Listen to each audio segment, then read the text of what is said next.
शब्द में कितना सुख है, राम में रम कर देखो। एक शब्द में कितना सुख है, राम में रम कर देखो। सब देखोगे अंतर मन में, राम को क्षण भर देखो। सब में राम ही राम समाए।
सहना भवतु सहनौ पुनस्तु सह वीर्यं करवावहै तेजस्विनावधीतमस्तु मा विद्विषावहै।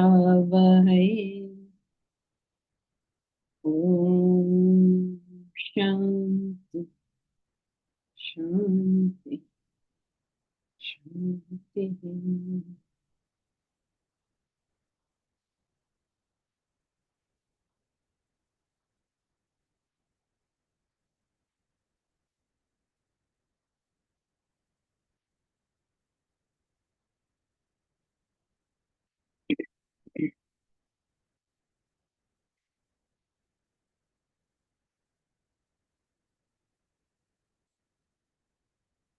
Just as there are problems with not fulfilling our desires, there are problems with fulfilling them. And the very interesting part about this is how, when they are being fulfilled, our experience is that they're not fulfilled. It's a very interesting aspect of it. Somebody like Bhavna who's interested in psychology is surely going to find this an interesting mental phenomenon where you've got it, but you think you haven't got it. And therefore, your experience is lack of fulfillment. Your belief is you don't have it. It's a very strange thing, right? When we give examples, if a wife suspects her husband, regardless of whether he's having any dalliance or not, she's going to go through that whole thing. A miser, regardless of whether his money is there or gone, he's going to go through that. Which is the other one we did. On the other hand, if you are sleeping and the share market is crashing, even though you lost your money, you're still okay. So it's more the perception of it than the reality of it that seems to be giving us the experience of our life. It's a very peculiar thing, and very few people think of it like that. So it's a double-edged sword, obviously. Both ways, right? You could be in a bad situation, think you're in a good situation, you're very happy. You're in a good situation, you think it's bad, and you're very unhappy. So this beautiful example of what's her name, Scarlett O'Hara. She has managed to bring her life to complete failure. Okay, I mean failure in the sense everything she wants is gone. Her beloved Tara is gone. Tara is that beautiful estate and all that. You know, the South has lost the war. Her child has just died. Her husband is about to leave her, has left her. Obviously, the man she believed she loved, he has gone his merry way. Everything is wrong. And yet, the movie ends with, and tomorrow is another day. Yet, tomorrow is another day, right? It's whatever has happened is fait accompli. Now, tomorrow is another day. Tomorrow we can, there's no saying what will come out of it. And then we have this, that if you are having a great time, but if you think somebody else is having an even better time, your party is ruined. I mean, what are those guys doing? The fear of missing out can mysteriously arrive out of the blue, and then the mind cannot be happy anymore. The nature of the mind is to repeat patterns. Instinctively, thoughtlessly, it will simply repeat its old ways. There's a perception loop. It takes the intellect time and effort and education to be able to see things differently. The very same thing, we just look at it differently, and the whole picture has changed. There are, in couples, there are some couples where one of them is very bad, treating the other one very badly. It could be an abusive relationship, somebody is beating up somebody, some nonsense is going on. And the other person who is being beaten up or who is being, whatever way, treated badly, it doesn't occur to him or her. They think this is normal. They think this is to be accepted. And they have a sort of contentment with it. On the other hand, there are some relationships where a person is bending over backwards to satisfy the other person. But that person can't see it. In fact, when there are something called spoiled children, the child has been given everything the child wants, and the child is entirely frustrated. And then parents give even more in the hope that this child will be happy, and is even more frustrated. Strange, right? So the intellect has to be able to look at things differently. To look at things differently, you need to be educated on it. Right? Even those people who have superstitions and all that kind of things, they look at it in that manner. If something goes wrong, then they'll say, oh, it went wrong because the cat passed my path or some such thing. Or I walked under the ladder. Some notion they have. And you have to be educated to be able to see this differently. Can you please excuse me for a minute?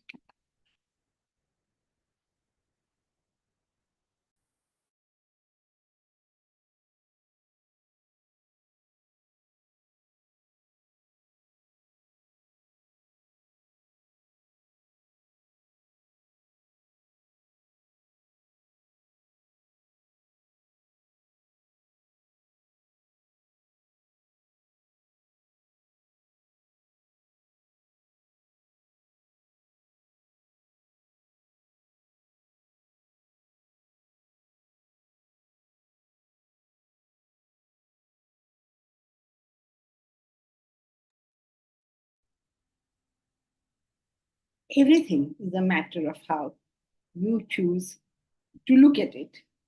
And it's not really a choice because Is being filtered through our desires. not being paying attention. Because not really a choice. Because that is what this paragraph was about.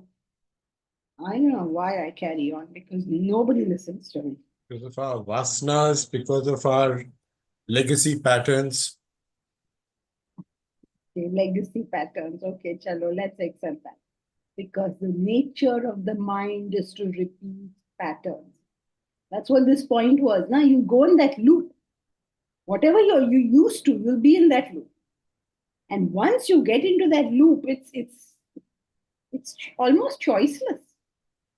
You have to be, I don't know what has to be done to pull you out of there, make you look at it differently, and then you start something else. It's almost futile.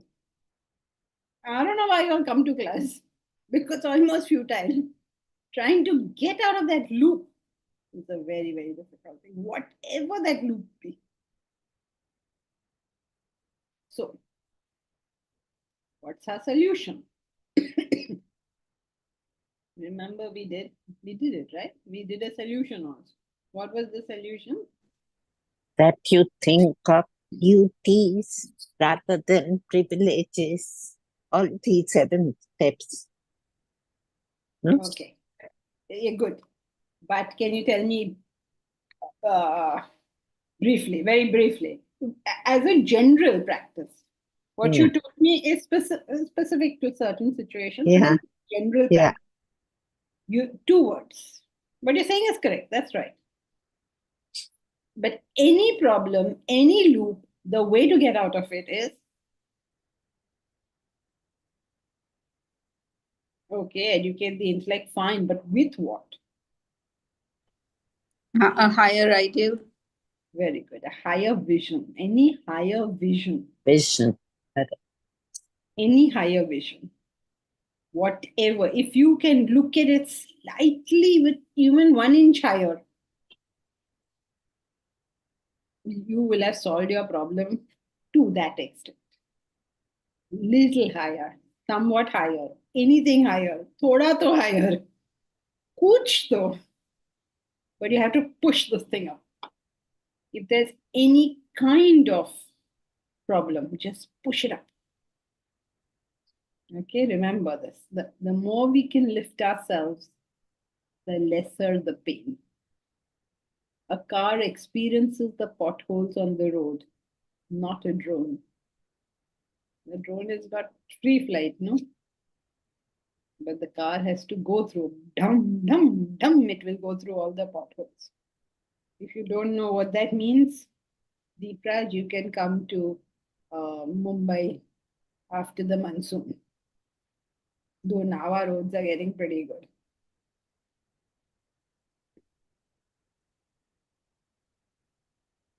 Oh, you guys have roads, that's great. Sorry? You guys have roads over there, that's great. Have what over here? No, I was just pointing to the fact that here, at least you guys have roads, we don't have roads. No, now we have roads. Now we've got very good roads. Yeah, Danki some of our on roads this, are international standards. Yeah, go ahead. yeah, Danki on the point of higher vision, the intellect by definition has a higher vision than the mind.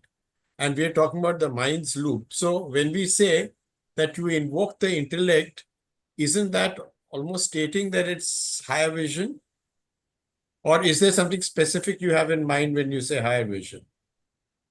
No, the intellect will not automatically have it. It has to be educated. That's why the intellect is asleep. You know, it has been given no nutrition. It has been given no chara. It has been just ignored. And so most of us are just in a loop. And the problem is that some of these loops are good habits and some of these loops are bad habits. And we look at our good habits and we say, what a great soul I am. And we look at our bad habits and we say, oh, what a horrible person I am. But the fact is, they're both loops. Even a good habit is a useless thing because when you're doing, when you have a habit, you'll do that regardless of circumstances. I mean, it's better to have good habits than bad habits. But doing thing by force of a loop, in some cases, will get you into trouble.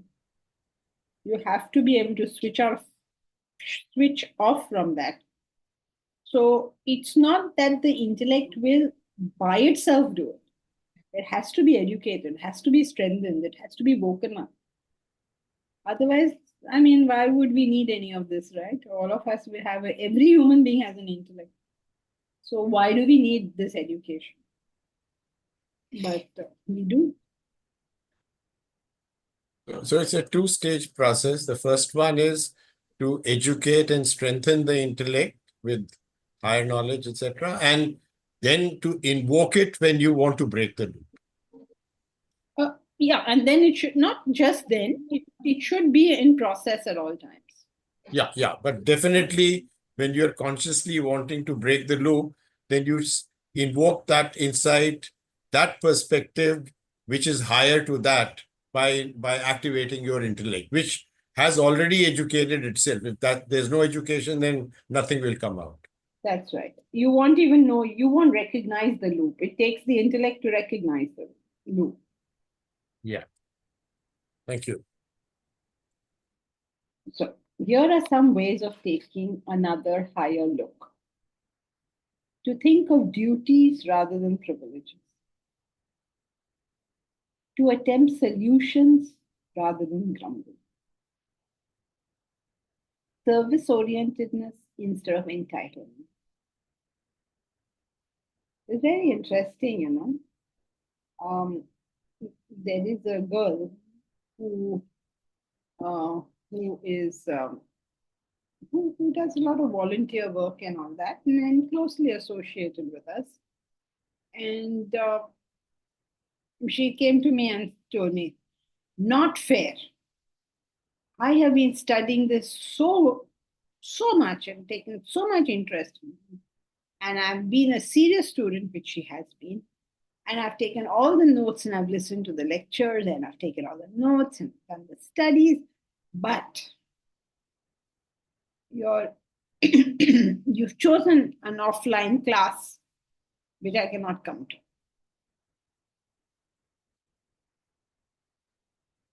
I mean, nice. I'm glad that somebody is interested in coming to an offline class. But the point I'm raising now is that there is a sense of entitlement. I have done all these things, and therefore now you have to do these things. It's difficult for us to catch up. And, that's where all our pain starts. Because after you have a sense of entitlement, then you have a sense of disappointment, not able to see the whole picture of things. In the general scheme of things will happen, and sometimes in a way that is pleasant and pleasing to us, and sometimes it will not. But every time it doesn't happen the way I want it to, my sense of entitlement rises immediately to the surface.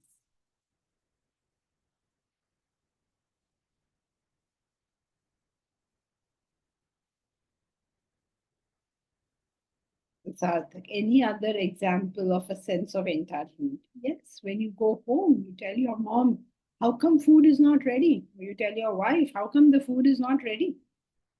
I've come home, why is the food not ready? It's a sense of entitlement. Every time you are irritated with something and somebody, there's a sense of entitlement. How come I didn't get this? Like as if it is your right to have. मैं सो रहा हूं, इतना आवाज कर रहे जा रहे हो. It's your sense of entitlement. If I am sleeping, you should not make a noise. It's a sense of entitlement. I'm not saying right or wrong, just to identify what is a sense of entitlement. A sense that tells me that this is what I should get, and you're not letting me have it, or you're not giving it to me. And therefore, I am irritated. I have a demand, and you're not supplying it. That's the sense of entitlement. So whenever we feel a sense of entitlement, think in terms of its opposite. And so you'll say, oh, Am I never to have anything? It's not that you're never to have anything. There is a difference between believing something is appropriate, inappropriate, from that sense of entitlement. It's just an attitudinal change. So the opposite of having this kind of sense of entitlement is to be of service. To say that, okay, so what happened today? I mean, to say, oh, today it's not ready. There must have been some problem. Is there anything I can help with? Something, so people who have that sense have very harmonious relationships. Imagine a husband comes home and he sees that the food is not on the table, it's not ready, and he says, what is this? Food is not even ready. I've worked whole day and I've come. You haven't even kept the food ready. Versus he says, oh, food is not ready. Shall I help you make something? Shall we order from somewhere? You see the difference in the approach? A sense of entitlement versus a sense of, okay, here's a problem. How do I serve? How do I solve it? How do I take care of it? And so now, who of these two is going to have a good relationship? And then the wife will say, what do you think you are? You can just walk into the house. And then they both go at each other. Neither will back off and say, look, I'm sorry. There must be some issue. Let's solve this together. So, gratitude instead of demands. Cooperation rather than competition. Okay. I hope you haven't come, Keshav, because this has just happened and you needed to come here today. Huh? No, okay. Is this your first class, Keshav? I don't seem to have. Yes, yes. This is my first class. I've been following you on YouTube. So, Okay, good. Welcome. first online class, Oh, okay. live lecture. Where do you stay? I stay at Mumbai only, Okay, very good. Jogeshwari. So, yeah. So when we start an offline class, you can come. Yes, yes. So I hope you all know that we're going to do the next book offline, because everybody is saying we need an offline. Not everybody is saying. People grumble both ways. So some people are saying we need an offline class, which I agree. But my problem with the offline class is I know people will say we need an offline class, and then when we announce one, nobody will end up. I will be sitting there alone with Jayashree. Jayashree, because she is the coordinator, so she has to be there. And I have to be there. And nobody else will be there. But we will try. We'll try. From Thursday, we're going to start. I mean, one of these Thursdays, we're going to start. Okay, so cooperation rather than competition. Even if you're in an organization, even if you're running a race, even if you're in a sporting event, why can't there be cooperation rather than competition? In attitude, don't say now when you're approaching the finishing line, you say pehle up. Don't do funny things. Okay, when you're competing, you compete, but a general sense of, let the best man win. General, like, let's have the best court, or let's have the best racing track. Let's have a level playing field for everybody. A general sense of cooperation. The other's point of view rather than a self-centered view. So difficult for us to see how another person is seeing this whole situation. So difficult. Effort instead of comfort. That's a big one. Effort instead of comfort. So suppose I say, we are going to have an offline class. First question in everybody's mind is, you know what? How comfortable is it for me to be there? That's the first question. Everything else is secondary. But if we are dedicated to something, we have to think in terms of, will this take me to my goal? That's my only question. I have no question other than that. If it's going to take me to my goal, I'm going to do this thing. If it's not going to take me to my goal, no matter how comfortable it is, I'm not going to do it. It's a very, very important. So, if you want your life to go well, you have to be able to say, comfort is secondary. If I can get to my goal comfortably, then yes, I will choose that option. But if it's a choice between goal and comfort, I'm choosing my goal. So, very, excuse me, this is a big problem in life. Why are most people not successful? Most people in this world are not successful because they choose comfort over the goal. It's that simple. You know, this when we started working to make the Vedanta University, it was a pipe dream. Can you believe it? We had 11,000 rupees in the bank account. And now we want to set up a university. ये तो पागलपन की हद है. Like, at least you have money, or you have connections, or you have something. No, we have nothing, but we are going to set up the university. Most people told me, you're insane. I mean, they use more polite words, but that was what it was. Now, and they were correct. I mean, nothing wrong in what they said. They were right about it. The thing is, in spite of not having anything other than the goal, we have made some progress. No? The land is there. Oh, I don't know if you know the good news. We hit water on the land, which is like a big thing in life. Because having water on the land is big. Water on the land. At least now, if we go there, we may not be able to have a bath, but we can drink water at least. Itna to hai. So, I mean, slowly, you know, there's a road being made, internal roads now being made. In 2-3 months, we hope to be ready to have a retreat over there, our first retreat at the plot. Now, the thing is, anybody can fix something wherever they want to go, walk along that path, and you will reach somewhere, isn't it? Just go along your path. Okay, maybe you won't reach the goal. Maybe the goal is too far off. Maybe it's a crazy thing. But start walking. And the problem with starting to walk is It is uncomfortable. it is uncomfortable. It is very uncomfortable. But if you can get over this, you can achieve anything in this world. Like literally anything.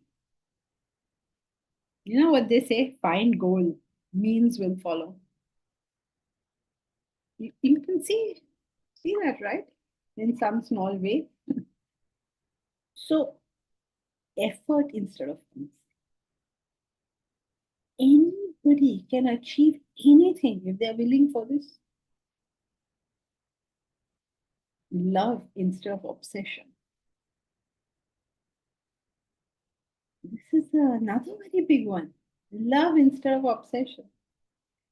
Firstly, we are hard-hearted. We cannot love anybody. If we do manage to love anybody, we fall into the second one, which is obsession. Either I couldn't care less, or I care so much I can't live. Hey, Baba, chill, take it easy. So this obsession is not love.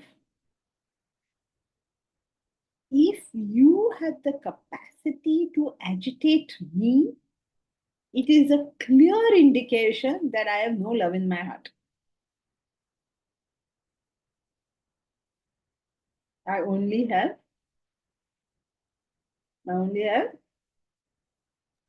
Attachment. Obsession. obsession. Thank God. Bharat is the only one listening. Please stick with the flow of thought. Listen to what we are saying now, not what you've heard 100 times before. The point here is love instead of obsession. So if a person agitates you, it's a clear indication of Obsession. obsession. Otherwise, what are you agitated about? Love is a stress buster, not a stress creator. If your love is creating stress for you, yeah, problem hai kuch. There's something wrong here.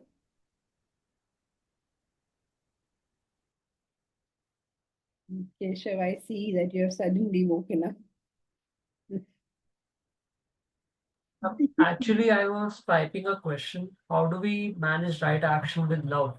Because sometimes love will also require us to take difficult action. So, So that is love, no? If you cannot take the difficult action, that means it's obsession. Love means I care for you so much that I really don't care whether you love me or not. I'm going to do the right thing by you. That's how a mother will behave, right? The mother doesn't say that if I force my child to go to school, then the child will be very angry with me and not speak to me. So let it be, I won't send the child to school. Because she knows that going to school is beneficial for the child. Whether he loves her, doesn't love her, she's going to ignore it. Because of that sense of service to the child. But nowadays, parents are more obsessed. So they say, okay, Baba, you don't want to go to school, don't go to school. This is the kind of stuff they do. Or they force the child, even though the child is like, oh, so maybe the child is not well. No, you have to go to school. Both ways. So you have to have an intellect to tell what is the right action. And you have a heart so that your intellect, so that the situation is calm enough that your intellect can function. The situation is very agitated, your intellect can't function.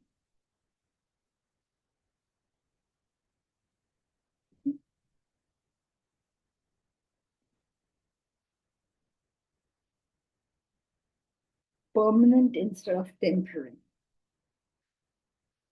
When you are getting any reaction to anything, the simplest thing is to ask yourself, is this a permanent situation or is it a temporary one? Suppose your flight is delayed by 2 hours. It's very uncomfortable, but it's temporary. Isn't it? So what are you making so much fuss about? Suppose your food was not made in a nice way. It's unpleasant, but it's temporary. Suppose you are getting up in the morning and studying, then what you're getting is temporary. So you want to give that up. So for each thing, you have a clear understanding of whether it is temporary or permanent, and then you're dealing with it based on that. Okay? If somebody is treating you badly, is it that I'm being treated badly today because the person just is upset? Or is this a continuous pattern that I see over 6 months, 1 year, 5 years, 10 years? So I have to know, is this temporary or permanent?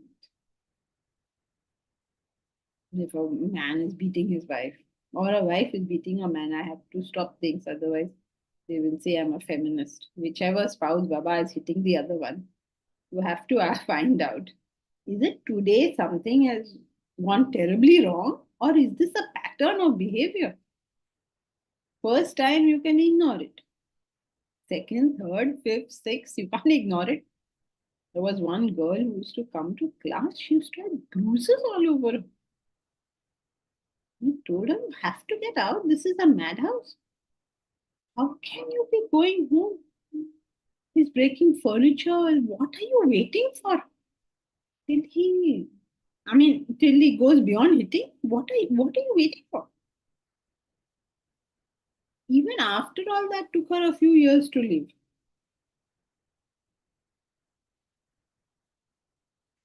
Bharat, why should one ignore even once? Isn't this totally unacceptable? relationship जो मैंने सिखाया है। Sorry? He taught us some parties को I can't understand what you're saying. I mean, I can't even tell who is saying it. Wait. Whatever you're saying, please type because I just can't hear it. Can the rest of you hear whatever is being said? No, no? Wrong. So, Bharat, why should one ignore even once? Isn't this totally acceptable? Are you talking about being hit? Yes. Okay. Yes, it is totally unacceptable. That is correct. But there may be a mitigating circumstance sometime. We won't say that the moment something happens, you just run from there. But you see, what is the situation? Why is this thing happened? That person may have gone hysterical that day for whatever reason. It's just not a normal pattern, but it is possible. So it's not that we are giving an instruction that even if once this happens, you have to get out of there. Like that. It's possible that under some circumstances, something happened. But excuse me, it's not number of times. It is like, is this person or is it an aberration for some reason? So that's the point. So being able to tell, to always fix on the permanent rather than trying to fix on something temporary. And if we can all the time figure out what is the permanent thing and deal with that, life just gets smoother as you go along. You must remember that whoever your partner is, whether it's a personal relationship or a professional relationship, whether it is at home or an office, nobody in the world is going to do everything you want them to do. This is simply not going to be. It is for us to decide what's the cutoff point. Some people in their innocence say, you behave like this with me, I'm off. How many people are you going to go away from? Because who are you going to find who's perfect?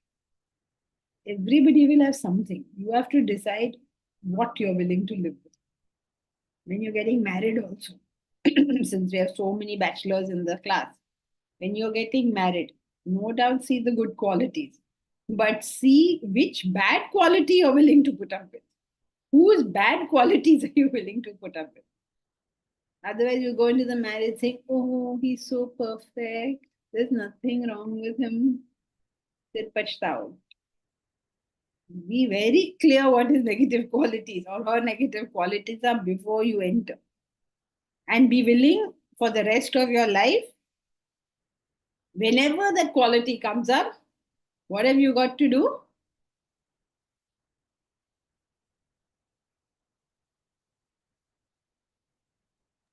See whether it's temporary or No, we permanent. already know that that is his quality. Finger on the lips. Put your finger on your lip. Do not utter a word because you got in knowing this quality. So now don't expect anything else. Yeah, that means you have to calibrate your expectations based on your earlier assessment and therefore not get agitated. Yeah. I mean, you know that this is a fault, and if the person has a fault, that fault will come up. This is the price you pay for Being Not with the- keeping your eyes open. you saw that. No. Kept your Eyes are open. eyes You are chose open. to accept that person in the relationship. But it's the price you pay for. Your happiness. No, it's the price you pay for. Your decision. No, it is the price you pay for your faults. Because if you didn't have those faults, you would have got a better person. The way we behave, like we have come down from the high heavens. ये मेरा भी तो fault है और ये है इसलिए तो ये मिल रहा है मुझे. This is my best case scenario. So I have to decide whether my faults and for based on my faults, यही मुझे मिलने वाला है. Isn't it? How can I marry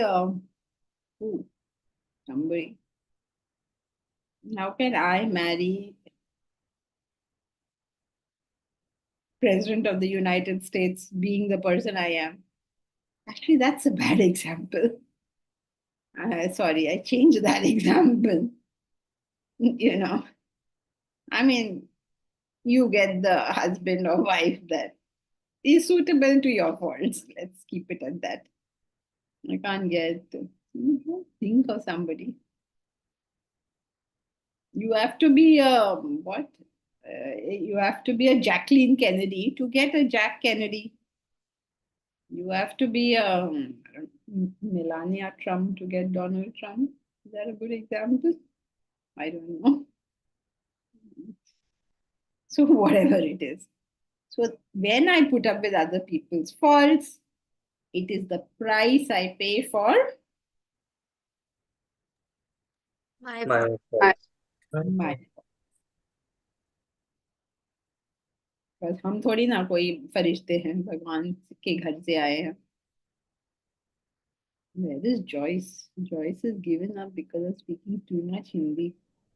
No, I can. Okay. I am following. I'm Okay. trying to to stay in tune. You please keep your video on so that I remember that I have to translate every It's Hindi. on. Yes. All right. So, okay, here are these were the ways of taking a higher look all the time. Just take another look. And if you can see it from a higher perspective, then those problems will not seem so terrible anymore. So now what do we do? Right. So what we have done so far is this problematic situation where we have desires. That's a fact. Now, if you try to not fulfill these desires, what will happen? You become a frustrated wreck. If you try to fulfill these desires, what will happen? You are in no better a situation. So it seems like where am I going from here? I have a desire, everybody accepts that. We all accept we have desires. Now, what am I supposed to do with this thing? So now, what are we supposed to do with it? Is what we are getting into. Because the two things that we try, everybody does one of these two things. They either try to suppress their desire or they try to fulfill their desire. That's the only two things we know, and neither of them. So now, what do? Let's see.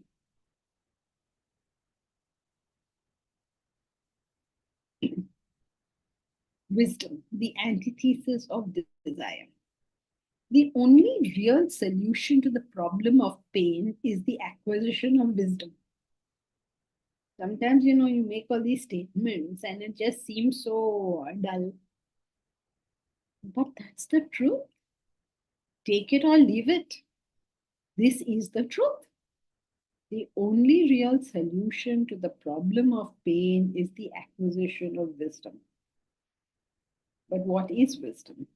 It is the knowledge of the self. The self is the transcendental reality. Some call it God. Something so tough and so bland, but so unbelievable, so fantastic. Really? But it's the truth. Desires sprout from vasanas. Vasanas can loosely be translated as one's inherent nature. There is no English equivalent for the Sanskrit word. Vasanas can be called unmanifest desires. We have vasanas. Okay, so what are vasanas? There's no English word for it, so it's a very so how do you translate this word?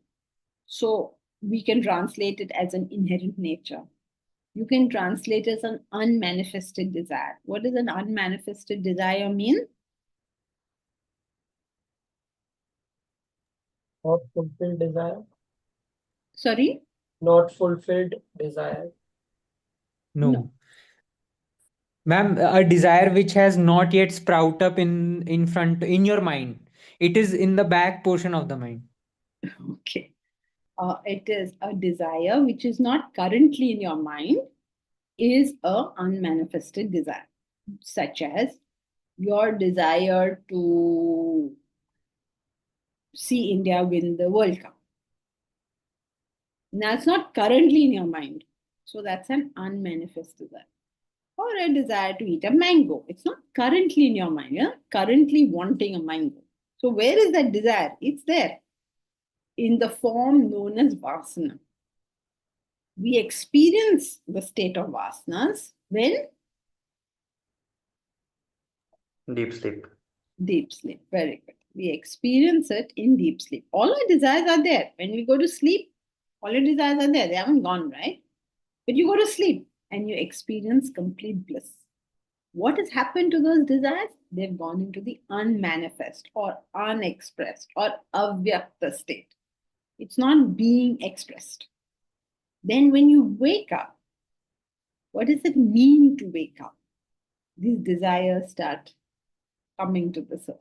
Slowly, slowly, they'll all come. Early morning, very few desires are there. All nice thoughts and all are there. And then slowly, as the sun rises, the entire Rakshasa, not Rakshasa, the entire personality starts coming to the forefront. Why was it written to the extent either you know the self or you don't? Yes, that's correct, Sarthak. You either know the self or you don't. Now, this is a very difficult concept to explain to the extent. To the extent means to the extent you have grown spiritually, to the extent you become unselfish, to the extent you have approached the self. You're right that self-realization is like a switch. It's on or off. But some people are very far away from that switch. Some people have approached that switch. Let us say that, I don't know, some murderer is very, very far away from that switch. Then normal people like us, we are better than that horrible murderer. But we may not be as good as Mahatma Gandhi. He may be closer to that switch than we are. And something like that, there's a range. We are all in the range somewhere. So to the extent means to the extent you have gone closer and closer to the state of self-realization. But you're right insofar as that state itself is a switch on or off. There are only two possibilities. You can't be partially realized. Okay. So wisdom is the solution to desires. Vasanas is the desire in an unmanifest state. Everyone's clear about unmanifest desire, right? We have vasanas to the extent we don't have wisdom, the knowledge of the self. So these two are inversely proportional. The greater the knowledge of the self, or the closer you are to the knowledge of the self, the less the desires. And the other way around also. The more the desires, the further you are from the knowledge of the self. A synonym for vasanas is avidya. Avidya means ignorance. Vidya, knowledge. Avidya, not knowledge. That means ignorance. Ignorance of what? Ignorance of the self. Vasanas manifest as thoughts, desires, and behavior. So when you have a vasana, it first comes up as a thought. Then the thought multiplies, it becomes a desire. And when it's strong, it propels some kind of action. Vasanas are expressed initially as thoughts. These thoughts then gain momentum. They gather speed and force as they rush towards the object. It's come up, the thought, and then I want it. Vega, there's a speed, there's a force to it. At this stage, they are called a desire. So the original thing was just a thought. I want a mango. Just a thought. And then I want a mango. I have to eat a mango. Where's the mango? It's going on. How can you not give me the mango? It's going on. So there's a speed to it. It's called Vega in the Bhagavad Gita. There's a force, a speed to it. At this stage, they are called a desire. The repeated thought, this is nice, converts to I want it.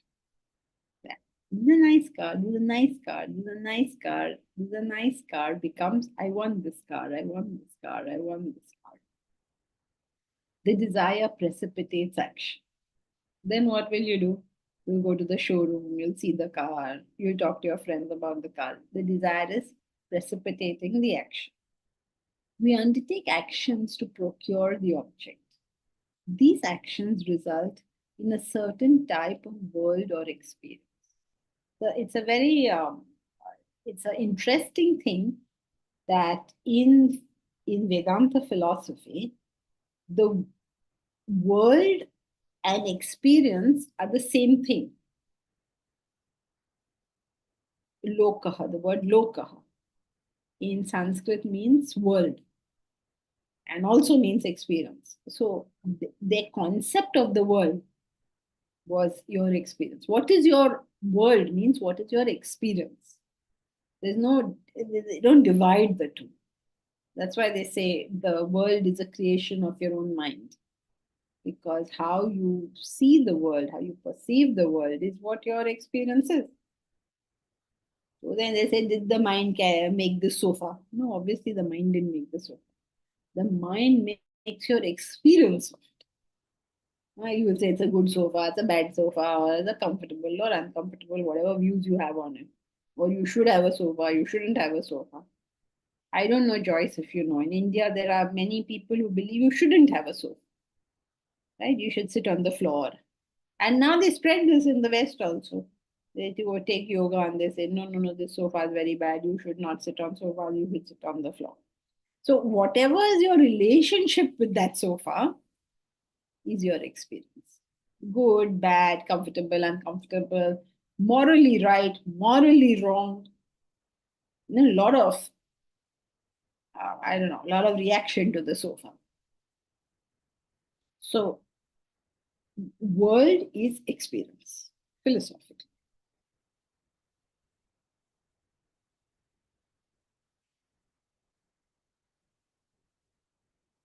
These actions. So when you perform actions, you get a certain type of world or experience. World or experience because philosophically they're the same. But in English, you say get a certain type of world, you don't get the concept of experience. That's why both words are used. Thus, vasanas determine our nature and also the world we inhabit. A student lives in a student's world. A lawyer lives in a lawyer's world. A carpenter lives in a carpenter's world. The glamorous have a glamorous world. The dowdy, a dowdy one. This applies across the board to all living creatures. A sparrow lives in a sparrow's world and an ant in an ant's world. Now, when you're doing this, like a student lives in a student's world, a lawyer lives in a lawyer's world, but please remember that they both may be living in the same house. But still, their worlds are different. And the carpenter also may be in that house. So, your world is your experience. And each type of person has his type of experience. Vasanas not only create our behavior and the world we live in, but also create further vasanas. They grow and multiply by indiscriminate action. They grow and multiply by indiscriminate action. So innocuous these statements are, Vedanta is deceptively simple. So vasanas create our behavior, they create the world, and they create further vasanas. How? Every time we perform an indiscriminate action, an action that has not come from our intellect, we have increased our vasana. The more desires we create, the more dissatisfying life becomes.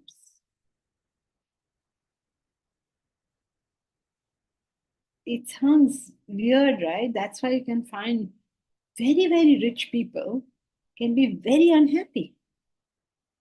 But all rich people are not unhappy. Can you say all rich people are unhappy? You can't say that. But you can say many rich people are unhappy.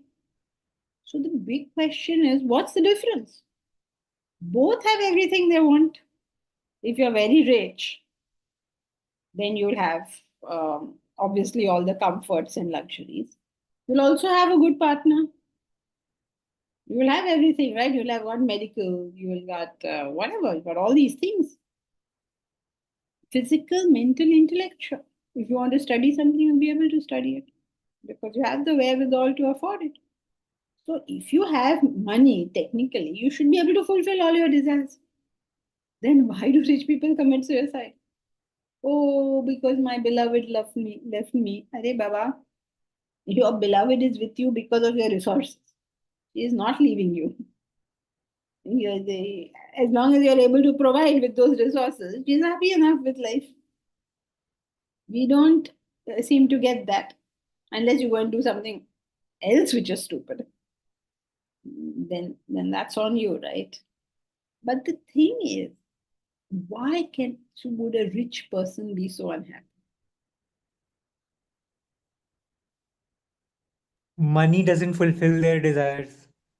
It should, no? Why should it not? What is your desire that money won't? You want to have a comfortable existence, it will give it to you.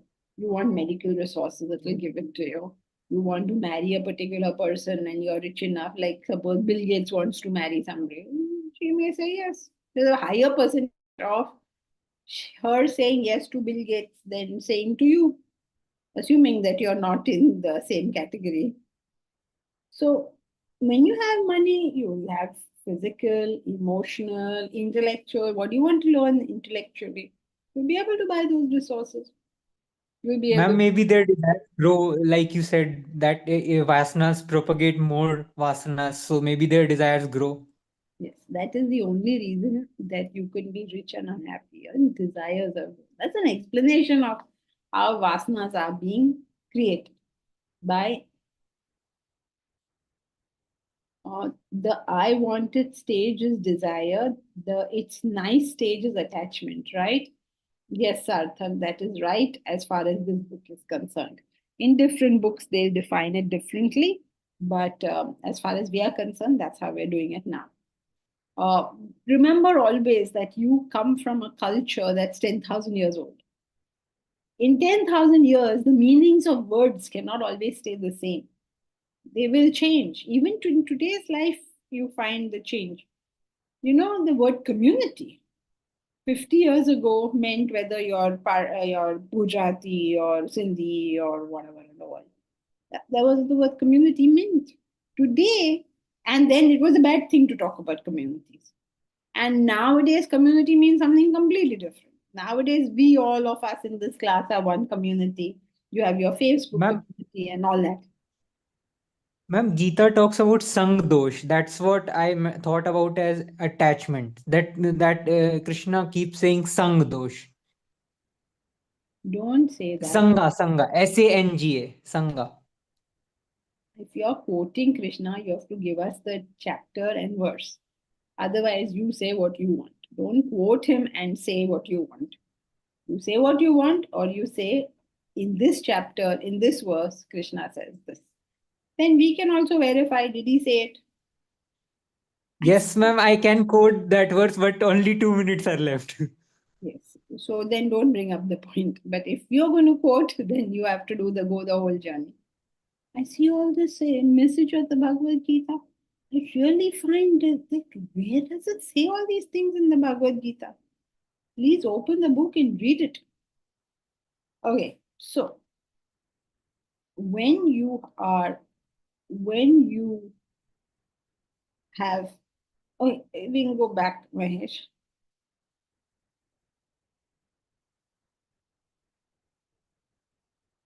Thank you. Whoever be, they grow and multiply by indiscriminate action. The more desires we create, the more dissatisfying life becomes. The quantum of vasanas is an indicator of spiritual growth or wisdom and therefore happiness. Right? If you increase your desires, you will become a more dissatisfied person. The trick of life is How do you fulfill your desires without creating more ones? That's where the trick lies. Because if you don't fulfill it, you're going to be frustrated. If you fulfill it and you create more, you're going to go into frustration again. So, what is that trick by which you fulfill your desires? So, you're happy with that, and you don't create any fresh desires, so that you continue to be happy. It's not like, "Aaj I'm happy and tomorrow again my problems start." So, this is the technique, the tool, the concept. First concept, technique and tool we'll forget. First concept we must get. If you get that, you're on a good wicket, because then it will be relatively safe in life. You cannot be 100%, but you'll be relatively safe in life, or as safe as it is possible to be. All right, so that's it for today. We'll continue next time. Hari Om. Thank you. Hari Om, Nandhi ji. Thank you. Thank you, ma'am. Thank you, ma'am. William Janki ji.